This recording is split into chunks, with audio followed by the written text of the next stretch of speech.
இங்கே இந்த பொண்ணு சோசியல் ஒர்க் பண்ணிக்கிட்டு இருக்கா. ஒரு வயசான பாட்டியை பாத்துக்கிறது தான் இந்த பொண்ணோட வேலை. இந்த பொண்ணுமே ஒரு நாள் அந்த பாட்டி வீட்டுக்கு போய் பார்க்கும்போது வீடு ஃபுல்லா பிளட்டா இருக்கத பாக்குறா. அங்க உள்ள பாட்டியும் யாரோ கொண்டு போட்டிருக்கத பார்த்துட்டு இவளுமே போலீஸ்க்கு இன்ஃபார்ம் பண்றா.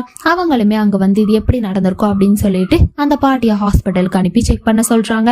அப்பதான் அவங்களுக்கு தெரிய வருது இந்த பாட்டிக்கு நிறைய சொத்து இருக்குது. அந்த சொத்து அடையிறதுக்காக தான் யாரோ விரல்ல கயிறு வைக்கிறதுக்காக இங்க யூஸ் பண்ணாம லிப்ஸ்டிக்கை யூஸ் பண்ணி இருக்காங்கன்னு அங்குள்ள ஆபீசர் அந்த பொண்ணு மேல சந்தேகம் வருது. அவளையும் விசாரிக்கிறாங்க.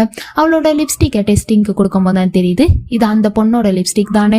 அந்த போலீஸ் ஆபீசருமே நீ எதுக்கு அந்த பாட்டியை கொன்ன அப்படின்னு சொல்லி கேக்குறாங்க. அதுக்கு அந்த பொண்ணு எதுக்குமே பயப்படாம உண்மையை சொல்றான். அங்க நிறைய படி இருந்தனால டெய்லியுமே அதுல ஏறி ஏறி போக கஷ்டமா இருந்துச்சு. அதான் அவங்கள கொன்னா சரியாகிடுல அப்படின்னு சொல்லி அவங்கள கொண்டுட்டேன் அப்படின்னு சொல்றா.